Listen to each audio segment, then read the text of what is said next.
Hi hello welcome to P S C tricks with Ammu. അപ്പോൾ ഇന്ന് നമ്മൾ നമ്മുടെ VFAക്കും LDC മെയിൻസിനും വേണ്ടിയിട്ട് നോക്കാൻ പോകുന്നത് IT വിഭാഗത്തിൽ നിന്നുള്ള ഇമ്പോർട്ടൻറ്റ് ക്വസ്റ്റ്യൻസും അതിൻ്റെ റിലേറ്റഡ് ഫാക്റ്റുമാണ്. അപ്പോൾ നിങ്ങൾക്ക് നേരെ ക്ലാസ്സിലേക്ക് പോകാം. ഒന്നാമത്തെ ക്വസ്റ്റ്യൻ നോക്കിയേ. ഒരു KB എന്ന് പറയുന്നത് എത്രയാണ്? ഒരു KB എന്ന് പറയുന്നത്? നിങ്ങളിതിൻ്റെ കൂടെ അറ്റൻഡ് ചെയ്ത് പോവാം കേട്ടോ. ഒരു KB എന്ന് പറയുന്നത് എത്രയാണ്? ഓപ്ഷൻ ഡി ആണ് ആൻസറായി 1024 ബൈറ്റ്സ് ആണ് കേട്ടോ. ഒരു KB എന്ന് പറയുന്നത് എത്രയാണ്? 1024 ബൈറ്റ്സ് ആണ്. അപ്പം നമ്മുടെ എക്സാമുകളിൽ സ്ഥിരമായിട്ട് ചോദിക്കുന്നതാണ് മെമ്മറി യൂണിറ്റുകൾ കേട്ടോ. സ്ഥിരമായിട്ട് ചോദിക്കുന്നതാണ്. അപ്പം നമുക്കതങ്ങ് പഠിച്ചിട്ട് പോവാം. 4 ബിറ്റ് എന്ന് പറയുന്നത് എത്രയാണ്? 4 ബിറ്റ് ചോദിച്ചിട്ടുള്ളതാണ് കേട്ടോ. 4 ബിറ്റ് എന്ന് പറയുന്നത് എത്രയാണ്? ഒരു നിബിളാണ്. 4 ബിറ്റ് എന്ന് പറയുന്നത് എത്രയാണ്? ഒരു നിബിളാണ്.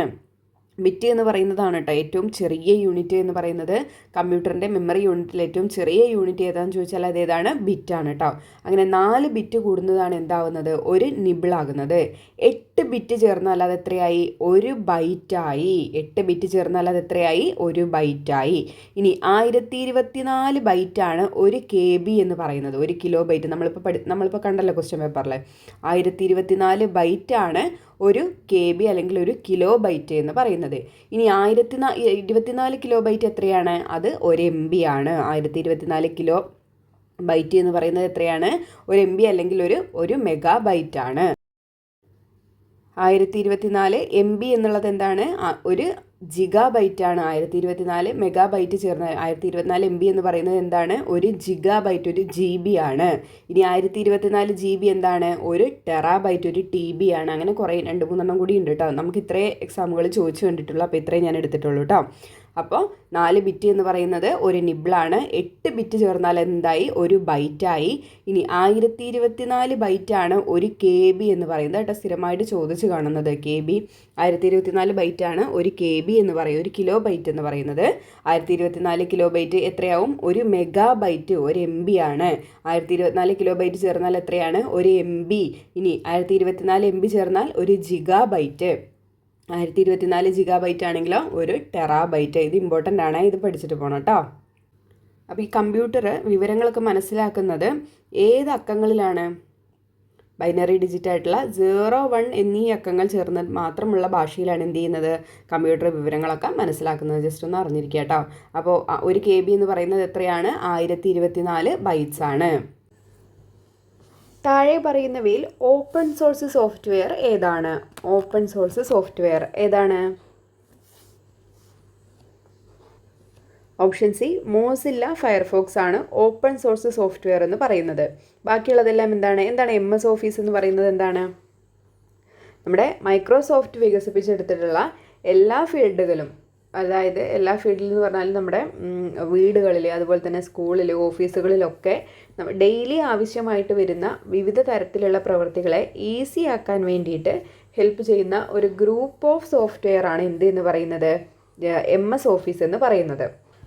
അപ്പോൾ ഏതൊക്കെയാണ് MS ഓഫീസിൻ്റെ വിവിധ ടൂളുകൾ നിങ്ങൾക്ക് അറിയുന്നത്? നമ്മുടെ ഒരുപാട് ആളുകൾ യൂസ് ചെയ്യുന്നതാണ് MS എക്സൽ എന്ന് പറയുന്നത് അല്ലേ. അതുപോലെ തന്നെ MS വേർഡ്, പിന്നെ അതുപോലെ തന്നെ ഇതാണ് MS ആക്സസ്, MS ഔട്ട്ലുക്ക്, അതുപോലെ തന്നെ MS പവർ പോയിൻ്റ്. ഇതെല്ലാം എന്താണ്? MS ഓഫീസിൻ്റെ ടൂളുകളാണ് കേട്ടോ. നമ്മുടെ പ്രവൃത്തികളൊക്കെ ഈസി ആക്കാൻ വേണ്ടിയിട്ടുള്ള ടൂളുകളാണ് ഇതെല്ലാം. എല്ലാവരും എന്താണ്? നമ്മുടെ ഒരു കണ്ടൻറ്റ്, നമ്മുടെ യൂട്യൂബിൽ തന്നെ ഒരുപാട് കണ്ടൻറ്റ് ചെയ്യുന്നവരൊക്കെ യൂസ് ചെയ്യുന്നതാണ്. അല്ലെങ്കിൽ തന്നെ ഓഫീസിൽ വർക്ക് ചെയ്യുന്നവർ അല്ലേ, വീടുകളിലും ചിലപ്പോൾ ഇതെല്ലാം യൂസ് ചെയ്യാറുണ്ട് അല്ലേ. നമ്മുടെ പഠിക്കുന്ന കുട്ടികളൊക്കെ ഉണ്ടെങ്കിൽ നമ്മളിതെല്ലാം എന്ത് ചെയ്യുന്നുണ്ട്? യൂസ് ചെയ്യാറുണ്ട് അല്ലേ. MS എക്സൽ, MS വേർഡ് ഇതെല്ലാം യൂസ് ചെയ്യാറുണ്ട്. അപ്പോൾ MS ഓഫീസ് എന്ന് പറയുന്നത് എന്താണ്? ഒരു ഗ്രൂപ്പ് ഓഫ് സോഫ്റ്റ്വെയർ ആണ്. ഇനി അതുപോലെ തന്നെ അഡോബ് ഫോട്ടോഷോപ്പ്. എന്താണ് അഡോബ് ഫോട്ടോഷോപ്പ്? എന്തിനു വേണ്ടിയിട്ടാണ് ഹെൽപ്പ് ചെയ്യുന്നത്? നമ്മുടെ ഗ്രാഫിക് ഡിസൈനിങ്ങിന് വ്യാപകമായിട്ട് നമ്മുടെ വേൾഡ് വൈഡായിട്ട് ഉപയോഗിക്കുന്ന ഒരു സോഫ്റ്റ്വെയർ ആണ് അഡോബ് ഫോട്ടോഷോപ്പ് എന്ന് പറയുന്നത്. ഡിജിറ്റൽ ഇമേജ് എഡിറ്റിങ്ങിനും ഗ്രാഫിക് ഡിസൈനിങ്ങിനും വേണ്ടിയിട്ട് നമ്മുടെ വേൾഡ് വൈഡ് ഫുള്ളായിട്ട് ഏറ്റവും കൂടുതൽ ഉപയോഗിക്കുന്ന ഒരു സോഫ്റ്റ്വെയർ ആണ് അഡോബ് ഫോട്ടോഷോപ്പ് എന്ന് പറയുന്നത്. സ്കൈപ്പ് പിന്നെ എടുത്ത് പറയണ്ടല്ലോ, എല്ലാവർക്കും അറിയാമല്ലോ. വേണ്ട, ഒരു കമ്മ്യൂണിക്കേഷൻ ആപ്പാണ് എന്ന് പറയുന്നത് സ്കൈപ്പ് എന്ന് പറയുന്നത് അല്ലേ. നമ്മുടെ സൂമും ഗൂഗിൾ മീറ്റൊക്കെ വരുന്നതിന് മുമ്പ് ഏറ്റവും കൂടുതൽ ആളുകൾ യൂസ് ചെയ്തിരുന്നത് ഏതായിരുന്നു? സ്കൈപ്പായിരുന്നു. അപ്പോൾ MS ഓഫീസും അഡോബ് ഫോട്ടോഷോപ്പും സ്കൈപ്പും ഒക്കെ എന്താണ്? ഒരു ക്ലോസ്ഡ് സോഴ്സ് സോഫ്റ്റ്വെയർ ആണ്. അവയുടെ കോഡ് എന്താണ്? കമ്പനികളുടെ സ്വന്തമായതുകൊണ്ട് അതെന്താണ്? പബ്ലിക്കിന് ലഭ്യമായിരിക്കില്ല. മോസില്ല ഫയർഫോക്സിന് എന്താണ്? അതൊരു ഓപ്പൺ സോഴ്സ് സോഫ്റ്റ്വെയർ ആയതുകൊണ്ട് അതിൻ്റെ കോഡ് എല്ലാവർക്കും പഠിക്കാനും കാണാനും വേണ്ടിയിട്ട് സാധിക്കുന്നതാണ്. സൈബർ കുറ്റകൃത്യങ്ങളെ കൈകാര്യം ചെയ്യുന്ന ഇന്ത്യൻ നിയമം ഏതാണ്? ഓപ്ഷൻ എ IT ആക്ട് 2000 ആണ് കേട്ടോ. സൈബർ കുറ്റകൃത്യങ്ങളെ കൈകാര്യം ചെയ്യുന്ന ഇന്ത്യൻ നിയമം ഏതാണ്?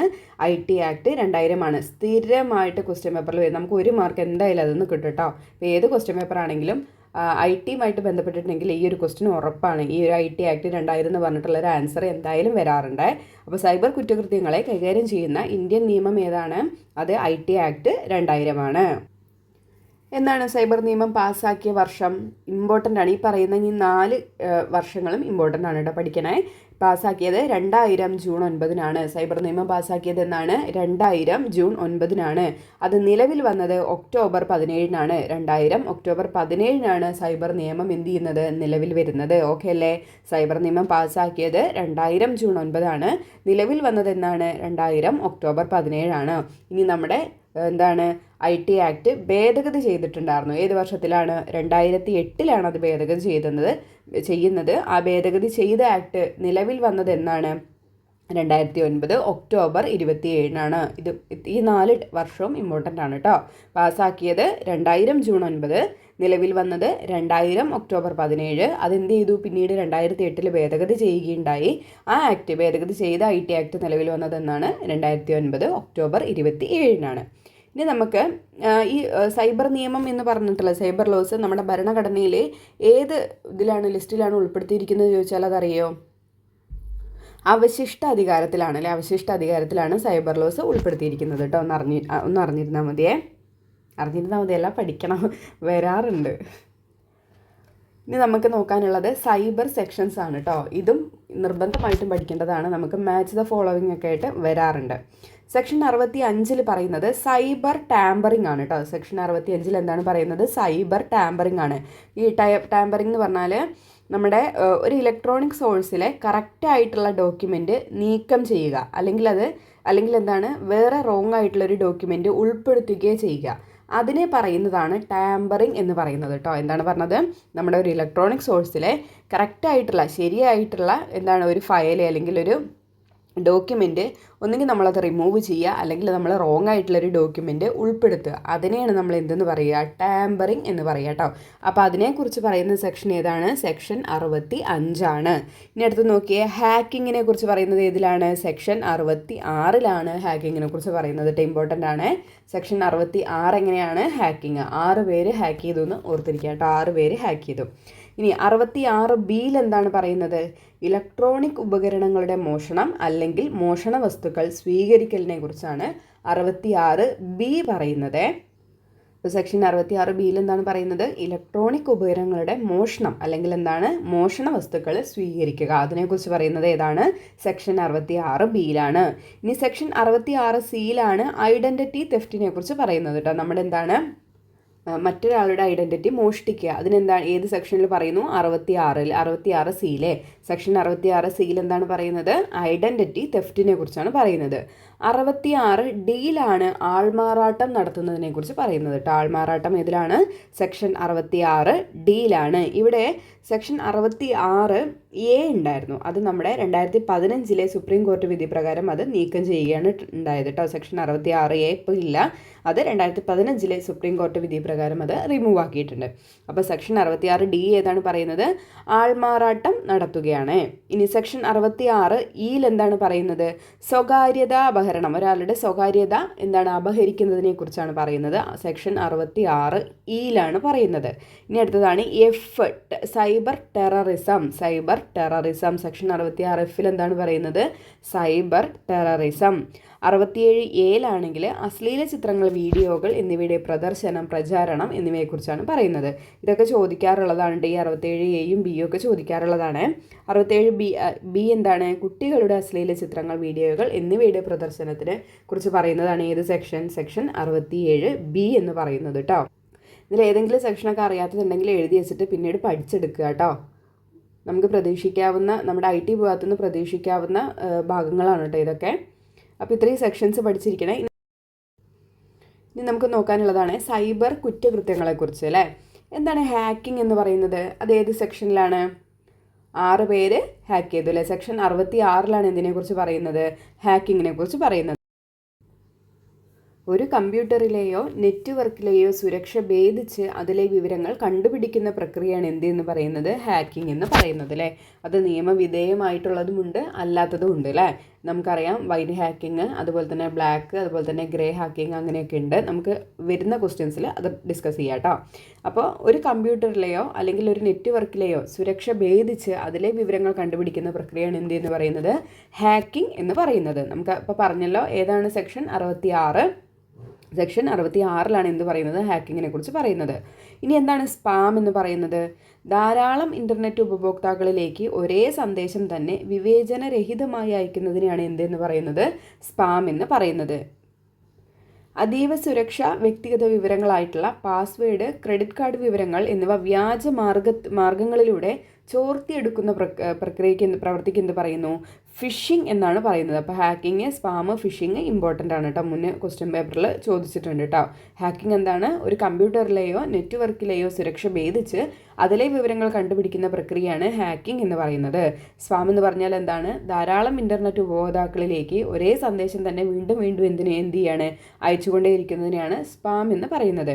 ഇനി അതീവ സുരക്ഷാ വ്യക്തിഗത വിവരങ്ങളായിട്ടുള്ള നമ്മുടെ പാസ്വേഡ്, നമ്മുടെ ക്രെഡിറ്റ് കാർഡ് വിവരങ്ങൾ, ഇതെല്ലാം വ്യാജ മാർഗങ്ങളിലൂടെ ചോർത്തിയെടുക്കുന്ന പ്രവൃത്തിനെ എന്ത് പറയുന്നു? ഫിഷിംഗ് എന്നാണ് പറയുന്നത്. ഇനി ഇവിടെ ഒരു ഇത് നോക്കിക്കേ, ഒരു ചോദ്യം നോക്കിക്കേ. ചേരുമ്പടി ചേർക്കാനാണ് പറഞ്ഞിരിക്കുന്നത്. നിങ്ങളൊന്ന് ആദ്യം ട്രൈ ചെയ്ത് നോക്കട്ടോ.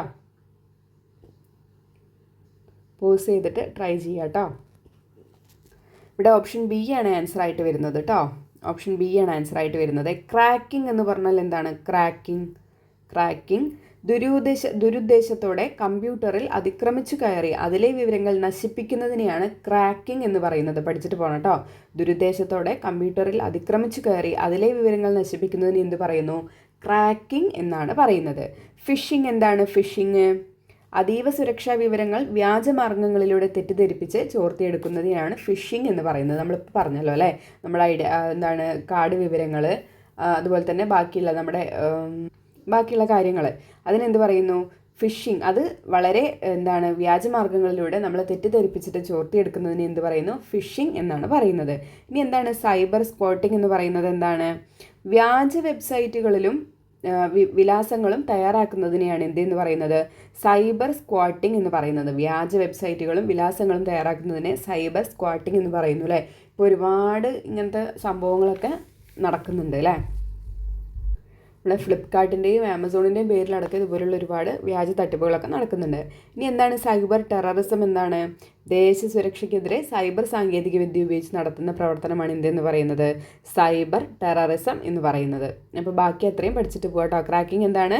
ദുരുദ്ദേശത്തോടെ കമ്പ്യൂട്ടറിൽ അതിക്രമിച്ച് കയറി അതിലെ വിവരങ്ങൾ നശിപ്പിക്കുന്ന പ്രവൃത്തിയാണ് എന്തെന്ന് പറയുന്നത്? ക്രാക്കിംഗ് എന്ന് പറയുന്നത്. ഫിഷിംഗ് എന്ന് പറഞ്ഞാൽ എന്താണ്?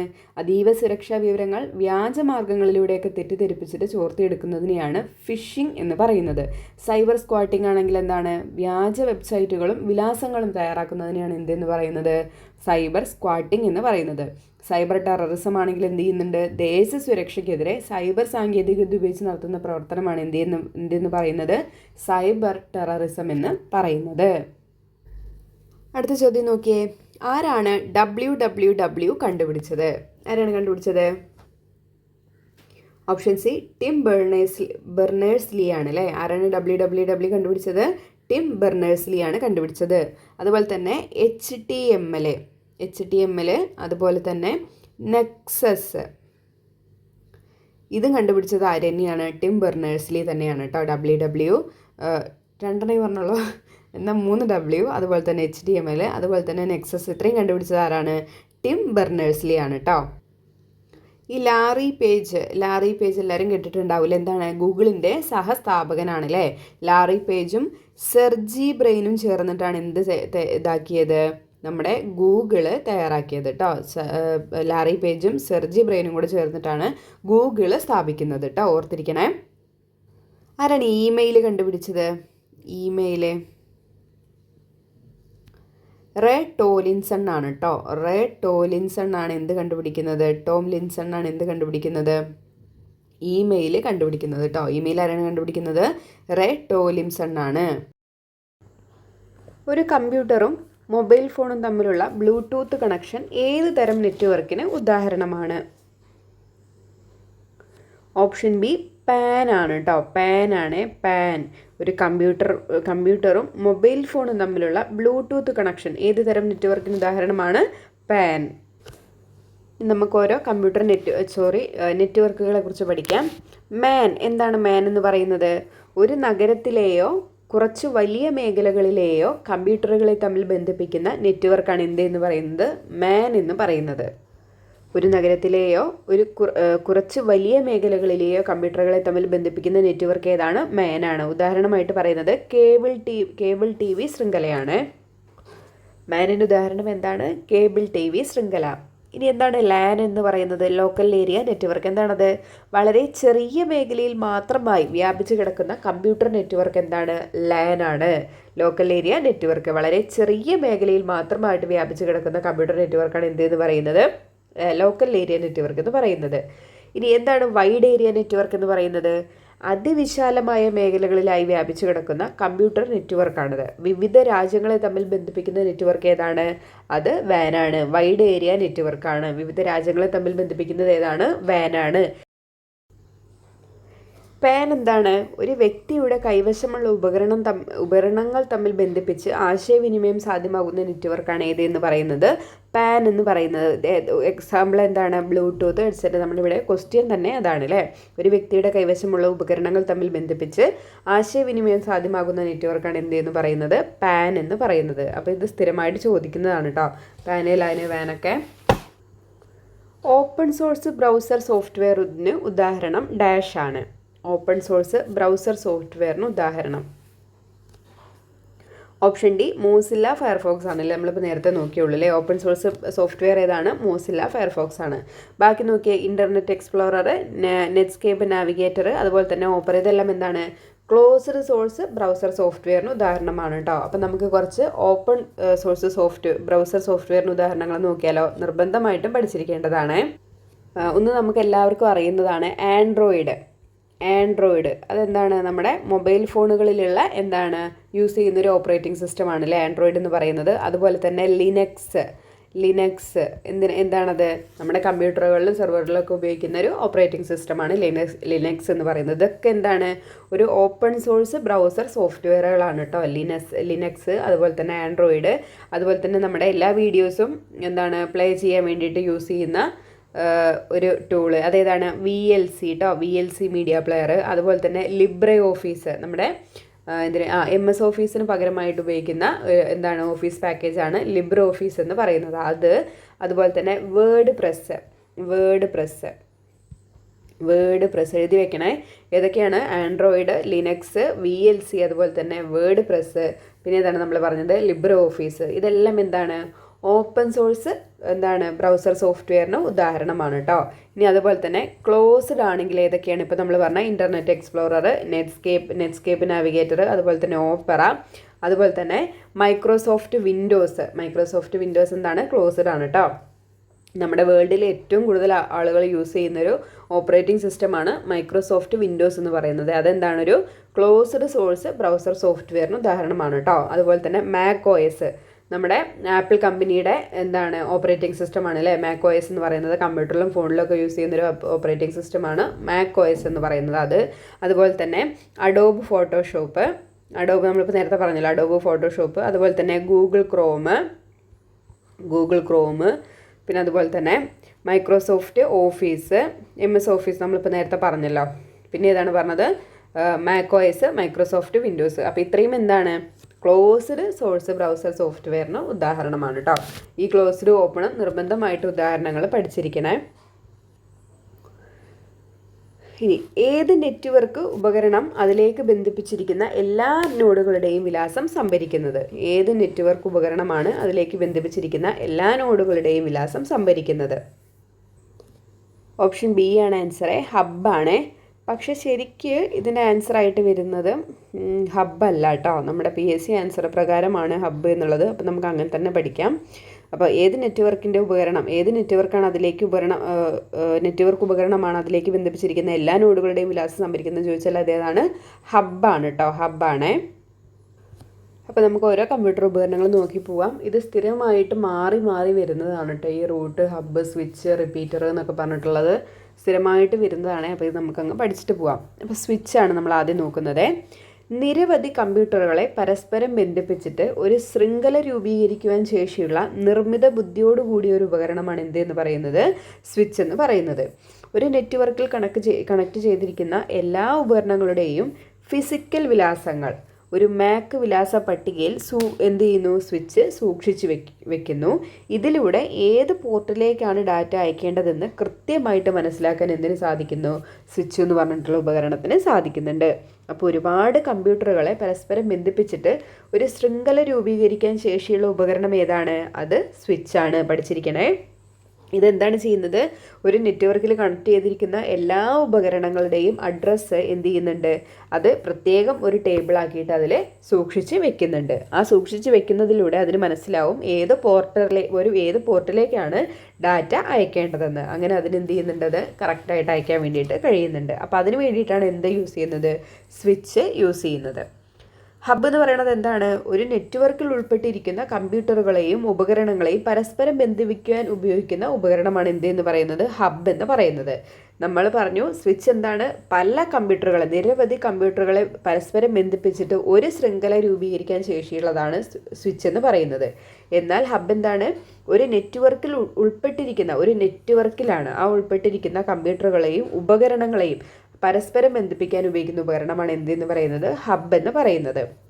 ഇവ തങ്ങളിലേക്ക് വരുന്ന ഡാറ്റ സിഗ്നലുകൾ കണക്ട് ചെയ്തിട്ടുള്ള എല്ലാ ഉപകരണങ്ങളിലേക്കും എന്ത് ചെയ്യുന്നുണ്ട്, ഒരുപോലെ ഡാറ്റ അയക്കുകയാണ് ചെയ്യുന്നത്, ബ്രോഡ്കാസ്റ്റ് ചെയ്യുകയാണ് ചെയ്യുന്നത്. ഡാറ്റകളൊക്കെ എന്ത് ചെയ്യുന്നുണ്ട്, എല്ലാത്തിലേക്കും ഒരുപോലെ ബ്രോഡ്കാസ്റ്റ് ചെയ്യുകയാണ് ചെയ്യുന്നത്. മനസ്സിലാകുന്നുണ്ടോ? അപ്പോൾ ഹബ്ബ് എന്തിനാണ്, ഒരു നെറ്റ്വർക്കിൽ ഉൾപ്പെട്ടിരിക്കുന്ന കമ്പ്യൂട്ടറുകളെയും ഉപകരണങ്ങളെയും പരസ്പരം ബന്ധിപ്പിക്കാൻ ഉപയോഗിക്കുന്ന ഉപകരണമാണ് എന്തെന്ന് പറയുന്നത്, ഹബ്ബ് എന്ന് പറയുന്നത്. ഇനി എന്താണ് റൂട്ടർ എന്ന് പറയുന്നത്, എന്താണ്, വ്യത്യസ്ത നെറ്റ്വർക്കുകൾ തമ്മിൽ ബന്ധിപ്പിക്കുന്നതിനും ഡാറ്റ പാക്കറ്റുകളെ മികച്ച വഴിയിലൂടെ അയക്കുന്നതിനും വേണ്ടിയിട്ടാണ് എന്ത് യൂസ് ചെയ്യുന്നത്, റൂട്ടർ യൂസ് ചെയ്യുന്നത്. അതായത് എന്താണ്, ഒരു ഡാറ്റ പാക്കറ്റ് അതിൻ്റെ റിസീവറിലേക്കാണോ ഉദ്ദേശിച്ചത് അതിലേക്ക് മാത്രം അയക്കാൻ വേണ്ടിയിട്ട് എന്ത് യൂസ് ചെയ്യുന്നുണ്ട്, റൂട്ടർ എന്ന് പറഞ്ഞിട്ടുള്ള ഉപകരണം യൂസ് ചെയ്യുന്നുണ്ട്. മനസ്സിലാവുന്നുണ്ടോ? വ്യത്യസ്ത നെറ്റ്വർക്കുകൾ തമ്മിൽ ബന്ധിപ്പിക്കുന്നതിനും ഡാറ്റ പാക്കറ്റുകളെ മികച്ച വഴിയിലൂടെ അയക്കുന്നതിനും വേണ്ടിയിട്ട് എന്ത് ഉപയോഗിക്കുന്നു, റൂട്ടർ യൂസ് ചെയ്യുന്നു. ഇനി ഗേറ്റ് വേ, ഇവിടെ ശ്രദ്ധിക്കണേ, വ്യത്യസ്ത നെറ്റ്വർക്കുകൾ തമ്മിൽ ബന്ധിപ്പിക്കാൻ എന്ത് യൂസ് ചെയ്യുന്നുണ്ട്, റൂട്ടർ. വ്യത്യസ്ത നെറ്റ്വർക്കുകളാണെങ്കിൽ റൂട്ടർ. ഇനി അതുപോലെ തന്നെ ഗേറ്റ് വേ, എന്താണ് ഗേറ്റ് വേ, വ്യത്യസ്ത പ്രോട്ടോക്കോളുകൾ ഉപയോഗിക്കുന്ന രണ്ട് വ്യത്യസ്ത നെറ്റ്വർക്കുകൾ തമ്മിൽ ആശയവിനിമയം നടത്താനുള്ളൊരു കവാടമായിട്ടാണ് എന്ത് യൂസ് ചെയ്യുന്നത്, ഗേറ്റ് വേ പ്രവർത്തിക്കുന്നത്. വ്യത്യസ്ത അഡ്രസ്സുകളുള്ള, വ്യത്യസ്ത IP വിലാസങ്ങളുള്ള രണ്ട് വ്യത്യസ്ത നെറ്റ്വർക്കുകൾ തമ്മിൽ ആശയവിനിമയം നടത്താനുള്ളൊരു കവാടമായിട്ടാണ് എന്ത് പ്രവർത്തിക്കുന്നത്, ഗേറ്റ് വേ പ്രവർത്തിക്കുന്നത്. എന്താണ് ബ്രിഡ്ജ് എന്ന് പറയുന്നത്, ബ്രിഡ്ജ് രണ്ട് ലോക്കൽ ഏരിയ നെറ്റ്വർക്കുകളെ പരസ്പരം ബന്ധിപ്പിക്കാനാണ് എന്ത് യൂസ് ചെയ്യുന്നത്, ബ്രിഡ്ജ് യൂസ് ചെയ്യുന്നത്. രണ്ട് ലാനുകളെ പരസ്പരം ബന്ധിപ്പിക്കാനാണ് എന്ത് ഉപയോഗിക്കുന്നത്, ബ്രിഡ്ജ് യൂസ് ചെയ്യുന്നത്. രണ്ട് ഒരുപോലെയുള്ള നെറ്റ്വർക്കുകൾ സെഗ്മെൻറ്റുകളെ തമ്മിൽ ബന്ധിപ്പിക്കുന്ന ഉപകരണമാണ് എന്തെന്ന് പറയുന്നത്, ബ്രിഡ്ജ്. ഒരു നെറ്റ്വർക്ക് ശൃംഖലയിലെ ട്രാഫിക് കുറയ്ക്കാൻ ഹെൽപ്പ് ചെയ്യുന്ന ഉപകരണം ഏതാണ്, ബ്രിഡ്ജാണ്. ഒരു നെറ്റ്വർക്ക് ശൃംഖലയിലെ ട്രാഫിക് കുറയ്ക്കാൻ ഹെൽപ്പ് ചെയ്യുന്ന ഉപകരണം ഏതാണ്, ബ്രിഡ്ജാണ്. അപ്പോൾ ബ്രിഡ്ജ് എന്തിനാണ് യൂസ് ചെയ്യുന്നത്, രണ്ട് ലാനുകളെ പരസ്പരം ബന്ധിപ്പിക്കാൻ വേണ്ടിയിട്ടാണ് യൂസ് ചെയ്യുന്നത്. അതുപോലെ തന്നെ ഇതെന്താണ്, നെറ്റ്വർക്ക് ശൃംഖലയിലെ ട്രാഫിക് കുറയ്ക്കാൻ ഹെൽപ്പ് ചെയ്യുന്നു. ഇനി എന്താണ് റിപ്പീറ്റർ എന്ന് പറയുന്നത്, എന്താണ് റിപ്പീറ്റർ, നെറ്റ്വർക്കിലെ സിഗ്നൽ ആംപ്ലിഫയർ ചെയ്ത് വീണ്ടും ട്രാൻസ്മിറ്റ് ചെയ്യാനുള്ള ഒരു ഉപകരണമാണ് എന്തെന്ന് പറയുന്നത്, റിപ്പീറ്റർ എന്ന് പറയുന്നത്. എന്താണ് ആംപ്ലിഫൈ ചെയ്യുക എന്ന് പറഞ്ഞാൽ അതിൻ്റെ മീനിങ് എന്താണ്, വർദ്ധിപ്പിക്കുക അല്ലേ. അത് തന്നെയാണ് നമ്മളിപ്പോൾ ദൂരേക്ക് സഞ്ചരിക്കുമ്പോൾ എന്താണ്, കേബിളുകളിലൂടെയുള്ള ഡാറ്റ സിഗ്നൽസ് കുറഞ്ഞു പോകാറുണ്ട് അല്ലേ. നമുക്കറിയാമല്ലോ, നമ്മളിപ്പോൾ ഒരു നെറ്റ്വർക്കിൻ്റെ ഉള്ളിൽ നിന്ന് പുറത്തേക്ക് ഇങ്ങനെ പോവുകയാണെങ്കിൽ അതിലെന്ത് ചെയ്യും, അതിലെ നമ്മുടെ ഡാറ്റ സിഗ്നൽസ് കുറഞ്ഞു പോകുന്നത് നമ്മൾ ശ്രദ്ധിക്കാറുണ്ട്. അങ്ങനെ ആ ബലം കുറഞ്ഞിട്ടുള്ള സിഗ്നലുകളെ സ്വീകരിച്ചിട്ട് വീണ്ടും ആംപ്ലിഫൈ ചെയ്ത് വീണ്ടും കൂട്ടിയിട്ട് വീണ്ടും മുന്നോട്ട് അയക്കുന്നതിനാണ് എന്ത് യൂസ് ചെയ്യുന്നത്? റിപ്പീറ്റർ യൂസ് ചെയ്യുന്നത്. മനസ്സിലാവുന്നുണ്ടോ? നെറ്റ്വർക്കിലെ സിഗ്നൽ ആംപ്ലിഫയർ ചെയ്ത് വീണ്ടും ട്രാൻസ്മിറ്റ് ചെയ്യാനുള്ള ഉപകരണമാണ് റിപ്പീറ്റർ എന്ന് പറയുന്നത് കേട്ടോ. അപ്പോൾ ഇത്രയും ഉപകരണങ്ങൾ മസ്റ്റായിട്ട് പഠിച്ചിട്ട് പോകേണ്ടതാണ്. സ്ഥിരമായിട്ട് ക്വസ്റ്റ്യൻ വരുന്നൊരു ഭാഗമാണ്. ഒരു വെബ് പേജിൽ സ്ക്രോളിംഗ് ചിത്രങ്ങളും വാചകവും ഉൾപ്പെടുത്തുന്നതിനുള്ള ഒരു HTML ടാഗ് ഏതാണ്? ഓപ്ഷൻ സി മാർക്ക് യു ആണ് കേട്ടോ. ഒരു വെബ് പേജിൽ സ്ക്രോളിംഗ് ചിത്രങ്ങളും വാചകവും ഉൾപ്പെടുത്തുന്നതിനുള്ള ഒരു HTML ടാഗ് ഏതാണ്? മാർക്ക് യു ആണ് കേട്ടോ. ഇമ്പോർട്ടൻ്റ് ആണ്, ഇത് പഠിച്ചിരിക്കണേ. Mark U. ഇതിൽ ഈ ഇമേജ് എന്ന് പറഞ്ഞിട്ടുള്ള ടാഗ് കണ്ടോ, അതെന്തിനു വേണ്ടിയിട്ടാണ്? IMG എന്ന് പറഞ്ഞിട്ടുള്ള ടാഗ് വെബ് പേജിൽ നോർമലി ചിത്രങ്ങളൊക്കെ ഉൾപ്പെടുത്താൻ യൂസ് ചെയ്യുന്ന ഒരു ടാഗാണ് ഈ IMG എന്ന് പറഞ്ഞിട്ടുള്ള ഈ ഒരു ടാഗ് കേട്ടോ. അതുപോലെ തന്നെ ഫോണ്ട് എന്തിനായിരിക്കും? ഫോണ്ട് എന്തിനു വേണ്ടിയിട്ടാണ്? അക്ഷരങ്ങളുടെ വലുപ്പം, നിറം, ഫോണ്ട് സ്റ്റൈൽ എന്നിവയൊക്കെ മാറ്റാൻ വേണ്ടിയിട്ട് യൂസ് ചെയ്യുന്നൊരു HTML ടാഗാണ് ഈ ഫോണ്ട് എന്ന് പറയുന്നത്. എന്താണ് HTMLൻ്റെ ഫുൾ ഫോം എന്താണ്? HTML hyper text markup language എന്നാണ് കേട്ടോ. ഹൈപ്പർ ടെക്സ്റ്റ് മാർക്കപ്പ് ലാംഗ്വേജ് എന്നാണ് HTMLൻ്റെ ഫുൾ ഫോം കേട്ടോ. അതുപോലെ തന്നെ ചോദിക്കാറുള്ളതാണ് PDF ഫുൾ ഫോം എന്താണ്? പോർട്ടബിൾ ഡോക്യുമെൻറ്റ് ഫോർമാറ്റ് എന്നുള്ളതാണ് കേട്ടോ. പോർട്ടബിൾ ഡോക്യുമെൻറ്റ് ഫോർമാറ്റ് എന്നുള്ളതാണ് PDFൻ്റെ ഫുൾ ഫോം കേട്ടോ. പഠിച്ചിട്ട് പോണേ. PDF എന്താണ്? പോർട്ടബിൾ ഡോക്യുമെൻറ്റ് ഫോർമാറ്റ് എന്നാണ്. ഇനി അതുപോലെ തന്നെ ISP എന്താണ്? ISP ഇൻ്റർനെറ്റ് സർവീസ് പ്രൊവൈഡർ എന്നുള്ളതാണ് കേട്ടോ. ഇൻ്റർനെറ്റ് സർവീസ് പ്രൊവൈഡർ എന്നുള്ളതാണ് ISP എന്നതിൻ്റെ ഫുൾ ഫോം കേട്ടോ. ISP. ഇനി അതുപോലെ തന്നെ ചോദിക്കാറുണ്ട് HTTP എന്താണ്?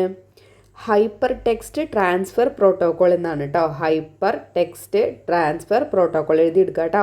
HTTP എന്താണ്? ഹൈപ്പർ ടെക്സ്റ്റ് ട്രാൻസ്ഫർ പ്രോട്ടോക്കോൾ എന്നാണ് കേട്ടോ ഫുൾ ഫോം. LCD എല്ലാവർക്കും അറിയാലോ. എന്താണ്? ലിക്വിഡ് ക്രിസ്റ്റൽ ഡിസ്പ്ലേ ആണ് അല്ലേ. LCD എന്താണ്? ലിക്വിഡ് ക്രിസ്റ്റൽ ഡിസ്പ്ലേ ആണ്. എന്താണ് LED? അതും അറിയുന്നുണ്ടാവില്ലേ. മുന്നെയൊക്കെ പഴയ PCയിലൊക്കെ ഒരുപാട് റിപ്പീറ്റ് ചെയ്ത് വരുന്നതാണ് LCD LED ഒക്കെ അല്ലേ. എന്താണ് LED?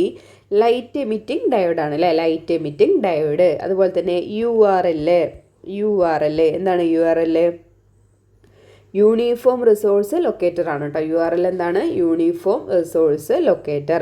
അതുപോലെ തന്നെ ഒന്നും കൂടെ നോക്കിയിരിക്കുക. USB എന്താണ്? യൂണിവേഴ്സൽ സീരിയൽ ബസ് ആണ് അല്ലേ. URL എന്താണ്? യൂണിഫോം റിസോഴ്സ് ലൊക്കേറ്റർ ആണ്. USB എന്താണ്? യൂണിവേഴ്സൽ സീരിയൽ ബസ് ആണ്. ഓക്കെ അല്ലേ. അപ്പോൾ ഇത്രയും ഫുൾ ഫോമുകളും കൂടെ ഇതിൻ്റെ കൂട്ടത്തിലൊന്ന് നോക്കിയിട്ട് പോവാം കേട്ടോ. താഴെ പറയുന്നവയിൽ ഹാർഡ് കോപ്പി ഔട്ട്പുട്ട് നൽകാൻ കഴിയുന്ന കമ്പ്യൂട്ടർ അനുബന്ധ ഉപകരണം ഏതാണ്? ഓപ്ഷൻ ബി പ്രിൻ്റർ ആണ് അല്ലേ. ഔട്ട്പുട്ട് നൽകുന്ന ഉപകരണം ഏതാണ്? പ്രിൻ്റർ ആണ്. ഹാർഡ് കോപ്പി ഔട്ട്പുട്ട് നൽകാൻ എന്താണ് നമ്മൾ ചോദിക്കുന്നത്? നമ്മുടെ ഇൻപുട്ട് ഔട്ട്പുട്ട് ഉപകരണങ്ങളാണ് അല്ലേ. സ്ഥിരമായിട്ട് കമ്പ്യൂട്ടറിൽ റിപ്പീറ്റ് ചെയ്യുന്നതാണ് അല്ലേ. അപ്പോൾ നമുക്കത് നോക്കിയാലോ. അപ്പോൾ ഏതൊക്കെയാണ് പ്രധാനപ്പെട്ട ഇൻപുട്ട് ഉപകരണങ്ങൾ? കീബോർഡ് നമുക്കറിയാം അല്ലേ. ലൈറ്റ് പെന്ന് എന്താണ്? ലൈറ്റ് പെൻ എന്ന് പറയുന്നത് എന്താണ്? നമ്മുടെ സ്ക്രീനിൽ നേരിട്ട് വരയ്ക്കാൻ ഹെൽപ്പ് ചെയ്യുന്ന പേനയാണ് അല്ലേ. പേന പോലെയുള്ളൊരു എന്താണ്? പേനയുടെ മോഡലുള്ളൊരു ഉപകരണമാണ് എന്ന് പറയുന്നത് ലൈറ്റ് പെൻ പറയുന്നത് അല്ലേ. ഇപ്പോൾ വ്യാപകമായിട്ട് എല്ലാവരും യൂസ് ചെയ്തുകൊണ്ടിരിക്കുന്നതാണ് അല്ലേ. സ്ക്രീനിൽ നേരിട്ട് വരയ്ക്കാൻ കഴിയുന്ന ഒരു പേന മോഡൽ ഒരു ഉപകരണമാണ്. ഇനി അതുപോലെ തന്നെ മൗസ്, സ്കാനർ, ജോയിസ്റ്റിക്ക്. എന്താണ് ജോയിസ്റ്റിക്ക് എന്ന് പറഞ്ഞാൽ? എന്താണ് ജോയിസ്റ്റിക്ക്? നമ്മുടെ കമ്പ്യൂട്ടറിൽ ഗെയിമൊക്കെ കളിക്കുന്ന സമയത്ത് ഉപയോഗിക്കുന്ന ഒരു പോയിൻറ്റിങ് ഉപകരണമാണ് ജോയിസ്റ്റിക്ക് എന്ന് പറയുന്നത് കേട്ടോ. ഗെയിമൊക്കെ യൂസ് ചെയ്യുന്ന സമയത്ത് കമ്പ്യൂട്ടറിൽ പോയിൻ്റ് ചെയ്യാൻ വേണ്ടിയിട്ട് യൂസ് ചെയ്യുന്ന ഉപകരണമാണ് ജോയിസ്റ്റിക്ക് എന്ന് പറയുന്നത്. ട്രാക്ക് ബോൾ എന്തിനാണ്? നമ്മുടെ മൗസിന് പകരമായിട്ട് യൂസ് ചെയ്യുന്ന ഒരു പോയിൻറ്റിങ് ഡിവൈസാണ് ട്രാക്ക് ബോൾ എന്ന് പറയുന്നത് കേട്ടോ. ഇനി അതുപോലെ തന്നെ ബാർകോഡ് റീഡർ. ഇത്രയും എന്താണ്? ഇൻപുട്ട് ഉപകരണങ്ങളാണ്. നമ്മൾ കമ്പ്യൂട്ടറിനുള്ളിലേക്ക് വിവരങ്ങൾ കൊടുക്കാൻ വേണ്ടിയിട്ട് ഹെൽപ്പ് ചെയ്യുന്ന ഉപകരണങ്ങളാണ് ഇതെല്ലാം. Keyboard, light pen, mouse, scanner, joystick, track ball, barcode reader. ഇനി ഏതൊക്കെയാണ് ഔട്ട്പുട്ട് ഉപകരണങ്ങൾ? Printer, plotter, headphone, speaker. ഇതെല്ലാം എന്താണ്? ഔട്ട്പുട്ട് ഉപകരണങ്ങളാണ്. ഓക്കെ അല്ലേ. അപ്പോൾ ഇത് ഇത്രയും പഠിക്കണേ, ഇൻപുട്ടും ഔട്ട്പുട്ടും. നമ്മുടെ ഇപ്പോൾ പറഞ്ഞ ഭാഗവുമായിട്ട് ബന്ധപ്പെട്ടിട്ട് ഒരു PYQയും കൂടെ നമുക്കിതിലൊന്ന് ഞാൻ എടുത്തിട്ടുണ്ട്. അതും കൂടെ നിങ്ങൾ ആദ്യം ഒന്ന് ചെയ്ത് നോക്കുക കേട്ടോ. താഴെ കൊടുത്തിരിക്കുന്ന പട്ടികയിൽ നിന്ന് ശരിയായവ തിരഞ്ഞെടുത്തെഴുതാനാണ് പറഞ്ഞിരിക്കുന്നത്. Plotter, input device, Ram, volatile memory, open office base database software, MICR input device, Microsoft Windows application software. ഇതിൽ നിന്ന് ശരിയായിട്ടുള്ളത് തിരഞ്ഞെടുത്തെഴുതാനാണ് പറഞ്ഞിരിക്കുന്നത്. ഓപ്ഷൻ എ ആണ് ആൻസർ. 2, 3, 4 ശരിയാണ് കേട്ടോ. റാം എന്ന് പറയുന്നത് എന്താണ്? ഒരു വോളറ്റൈൽ മെമ്മറിയാണ് അല്ലേ? വോളറ്റൈൽ മെമ്മറിയാണ് റാം എന്ന് പറയുന്നത്. ഓപ്പൺ ഓഫീസ് ബേസ് ഏതാണ്? ഒരു ഡാറ്റാബേസ് സോഫ്റ്റ്വെയർ ആണ്. ഓപ്പൺ ഓഫീസ് ബേസ് എന്താണ്? ഒരു ഡാറ്റാബേസ് സോഫ്റ്റ്വെയർ ആണ്. അതുപോലെ തന്നെ MICR എന്ന് പറയുന്നത് എന്താണ്? ഒരു ഇൻപുട്ട് ഡിവൈസ് ആണ് കേട്ടോ. MICR എന്താണ്? Input device. അതും കൂടെ ഒന്ന് നമ്മൾ ഇൻപുട്ടിൽ ചേർത്ത് പഠിക്കുക കേട്ടോ. MICR എന്താണ്? ഒരു ഇൻപുട്ട് ഡിവൈസ് ആണ്. അതുപോലെ തന്നെ OMR, MICR, OMR ഇതെല്ലാം എന്താണ്? ഒരു ഇൻപുട്ട് ഡിവൈസ് ആണ് കേട്ടോ. എന്താണ് ഈ MICR എന്ന് അറിയോ എല്ലാവർക്കും? MICR അതിൻ്റെ full form magnetic ink character recognition എന്നാണ് കേട്ടോ. മാഗ്നറ്റിക് ഇങ്ക് ക്യാരക്ടർ റെക്കഗ്നേഷൻ എന്നാണ് നമ്മുടെ MICRൻ്റെ ഫുൾ ഫോം കേട്ടോ. നമ്മുടെ ഈ ചെക്കിൻ്റെ താഴെ പ്രിൻ്റ് ചെയ്തിരിക്കുന്നുള്ള ഒരു 9 അക്കങ്ങളൊക്കെ വായിക്കാൻ വേണ്ടിയിട്ടാണ് കേട്ടോ ബാങ്കുകളിൽ ഈ MICR യൂസ് ചെയ്യുന്നത്. അത് നമ്മുടെ അവിടുത്തെ തട്ടിപ്പൊക്കെ തടയാൻ വേണ്ടിയിട്ട് സഹായിക്കും. നമുക്കറിയാതെ എന്താണ് ഈ ചെക്കിലൊക്കെ യൂസ് ചെയ്തിരിക്കുന്ന മഷി ഒരു അയൺ ഓക്സൈഡ് ചേർന്നിട്ടുള്ളൊരു മഷിയാണ് അല്ലേ. അപ്പോൾ അത്തരത്തിൽ അതൊക്കെ റീഡ് ചെയ്യാൻ വേണ്ടിയിട്ടാണ് എന്ത് യൂസ് ചെയ്യുന്നത്? ഈ MICR എന്ന് പറഞ്ഞിട്ടുള്ളത് യൂസ് ചെയ്യുന്നത് കേട്ടോ. അതുപോലെ തന്നെ OMR അല്ലേ, ഒപ്റ്റിക്കൽ മാർക്ക് റീഡർ, ഇതെല്ലാം എന്താണ്? ഒരു ഇൻപുട്ട് ഡിവൈസാണ്. അടുത്തത് പിന്നെന്താണ്? അപ്പോൾ ഇത്രയാണ്. ഏതായിരുന്നു ആൻസർ? 2, 3, 4 അല്ലേ. 2, 3, 4 ആണ് ആൻസറായിട്ട് വരുന്നത്. അപ്പോൾ Ram volatile memory, open office base എന്താണ്? ഒരു ഡാറ്റാബേസ് സോഫ്റ്റ്വെയർ ആണ്. MICR എന്താണ്? OMR ഒക്കെ എന്താണ്? ഒരു ഇൻപുട്ട് ഡിവൈസ് ആണ്. ഇനി പ്ലോട്ടർ എന്താണ്? നമ്മൾ നേരത്തെ പറഞ്ഞു. എന്താണ് പ്ലോട്ടർ എന്ന് പറയുന്നത്? ഒരു ഔട്ട്പുട്ട് ഡിവൈസ് ആണ് അല്ലേ. ഔട്ട്പുട്ട് ഡിവൈസ് ആണ് എന്ത് എന്ന് പറയുന്നത്? നമ്മുടെ പ്ലോട്ടർ എന്ന് പറയുന്നത് അല്ലേ. ഇനി മൈക്രോസോഫ്റ്റ് വിൻഡോസ് എന്ന് പറയുന്നത് ഒരു ആപ്ലിക്കേഷൻ സോഫ്റ്റ്വെയർ ആണോ? അതൊരു ഓപ്പറേറ്റിംഗ് സിസ്റ്റം ആണല്ലേ. നമ്മൾ നേരത്തെ പറഞ്ഞിട്ടുണ്ടായിരുന്നു മൈക്രോസോഫ്റ്റ് വിൻഡോസ് എന്തായിരുന്നു? ഒരു ഓപ്പറേറ്റിംഗ് സിസ്റ്റം ആണ്. അത് ക്ലോസ്ഡ് ആണോ ഓപ്പൺ ആണോ? നിങ്ങളൊന്ന് അറിയുന്നവർ കമൻറ്റ് ചെയ്തേക്ക്. നമ്മളിപ്പോൾ നേരത്തെ ക്ലാസ്സിൽ പറഞ്ഞതാണ് മൈക്രോസോഫ്റ്റ് വിൻഡോസ് എന്ന് പറയുന്നത് ഓപ്പൺ ആണോ ക്ലോസ്ഡ് ആണോ. അപ്പോൾ മൈക്രോസോഫ്റ്റ് വിൻഡോസ് എന്താണ്? ഒരു ഓപ്പറേറ്റിംഗ് സിസ്റ്റം ആണ്. പ്ലോട്ടർ എന്ന് പറയുന്നത് എന്താണ്? ഒരു ഔട്ട്പുട്ട് ഡിവൈസ് ആണ്.